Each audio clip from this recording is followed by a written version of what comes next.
Assalamualaikum warahmatullahi wabarakatuh. Halo semuanya. Ada yang tahu hari ini kita akan membahas apa? Siapa yang tahu?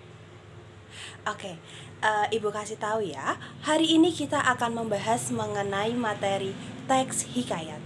Ada yang tahu apa itu teks hikayat? Oke, biasanya materi teks hikayat ini akan kalian temui pada semester 1 kelas 10 SMA. Di sini kalian akan mencapai fase E untuk memahami sebuah teks hikayat. Oke, tanpa berlama-lama langsung aja kita ke materi teks hikayat. Oke, selanjutnya ada yang tahu nggak apa gambar di samping itu? Nah, betul sekali. Itu adalah sebuah candi Prambanan. Kalau kalian mendengar istilah candi Prambanan, apa yang ada di benak kalian? Tempatnya ada di Jogja, Bu. Ya, betul sekali. Nah, Candi Prambanan itu terletak di kota Yogyakarta. Lalu nih ya, setelah tempatnya ada di mana? Apa yang kalian ketahui atau cerita khas yang ada di sebuah Candi Prambanan? Betul sekali, cerita Roro Jonggrang. Nah, Roro Jonggrang itu termasuk apa? Ibu mengambil Candi Prambanan dan juga cerita Roro Jonggrang karena itu semua ada kaitannya dengan teks hikayat. Teks hikayat itu biasanya menceritakan tentang cerita masa lalu atau legenda yang diangkat menjadi teks hikayat. Nah, setelah mengetahui cerita tentang Roro Jonggrang, nilai-nilai apa saja sih yang bisa kalian ambil dari cerita teks Roro Jonggrang?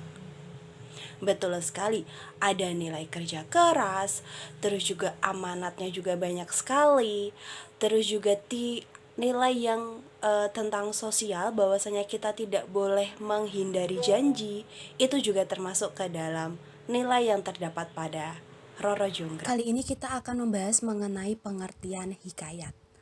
Kata hikayat diturunkan dari kata bahasa Arab haka yang mempunyai arti menceritakan, menirukan, menertawakan, menyerupai, berkata, meneruskan, dan melukiskan. Hal ini diungkapkan oleh Berit dan kawan-kawan 1985 halaman 9.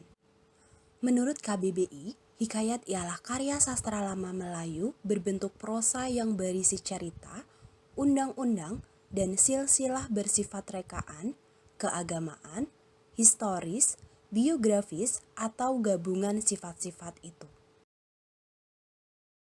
Berikutnya adalah ciri-ciri atau karakteristik hikayat. Yang pertama, anonim. Anonim artinya adalah salah satu jenis karya sastra lama atau hikayat ini tidak pernah diketahui siapa penulis aslinya. Dalam pengertiannya, anonim ini adalah tidak ada keterangan penulisnya atau teks hikayat memang sengaja tidak dicantumkan siapa penulisnya. Yang kedua, istana sentris. Teks hikayat menceritakan tentang tokoh istana dan kepahlawanan. Dari cerita yang diangkat, penulis memerlukan daya imajinasi yang tinggi untuk bisa menciptakan karangan teks hikayat. Yang ketiga, banyak dibumbui. Artinya, karena teks hikayat bersifat anonim atau diceritakan secara turun-temurun, kisah atau cerita dalam teks hikayat sudah banyak dibumbui oleh penulis. Hal ini karena penulis ingin menciptakan impresi dan menggugah emosi para pembacanya. Yang keempat, mengambil peristiwa bersejarah.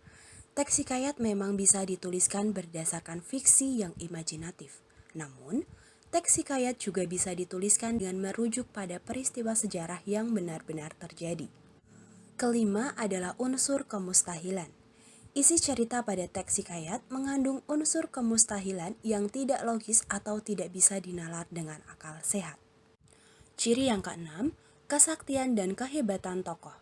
Cirinya dari teks hikayat ini bisa dilihat dari penokohannya, di mana tokoh-tokoh biasanya memiliki kehebatan atau kesaktian yang tidak dimiliki oleh orang biasa dalam kehidupan nyata. Selanjutnya yaitu arkais. Hikayat bersifat arkais di mana penggunaan kata masih terlibat kuno atau hanya digunakan pada masa lampau. Contohnya, pada kata teks hikayat yang bersifat arkais antara lain hatta, bejana, upeti, dan kata-kata lainnya. Hal ini sudah tidak pernah digunakan pada masa sekarang, karena termasuk dalam kata kuno yang dinamain arkais. Dan yang terakhir, bahasa Melayu. Bahasa Melayu adalah salah satu ciri khas teks hikayat yang membedakan dengan jenis teks lain, yaitu penggunaan bahasa Melayu yang masih menggunakan bahasa Melayu lama. Maka dari itu, isi teks hikayat seringkali susah untuk dipahami.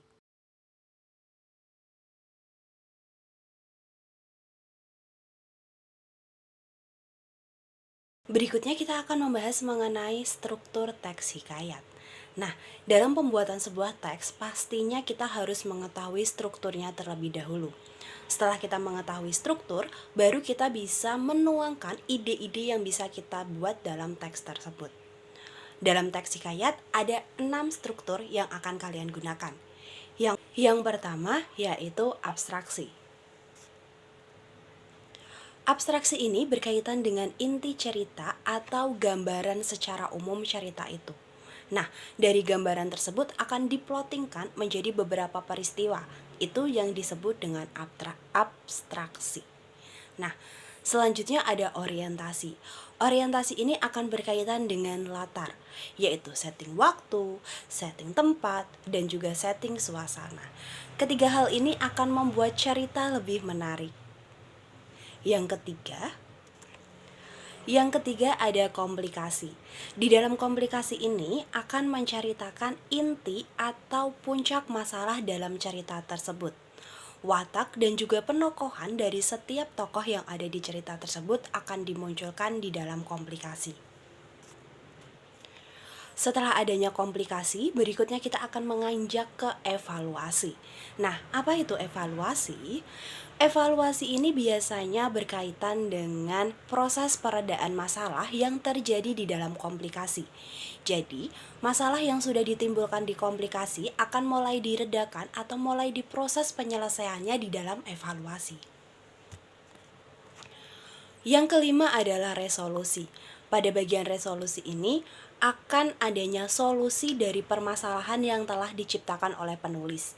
Biasanya, resolusi ini akan mengarahkan kita ke tahap akhir struktur teks hikayat yaitu koda.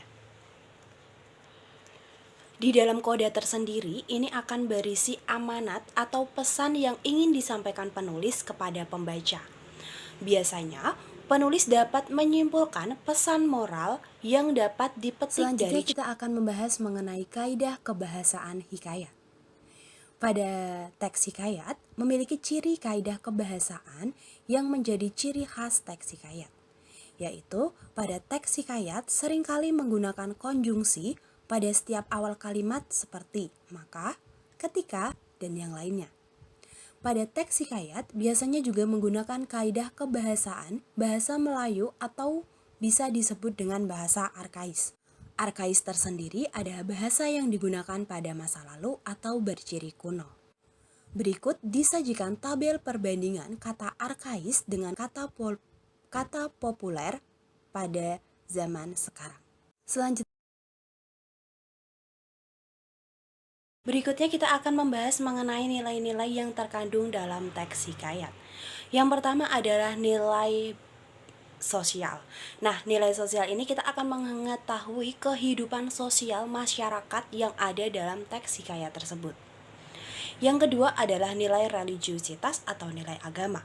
Di sini kita akan mengetahui tentang nilai atau peran agama dalam teks hikayat tersebut atau nilai-nilai keagamaan yang terdapat dalam teks hikayat tersebut.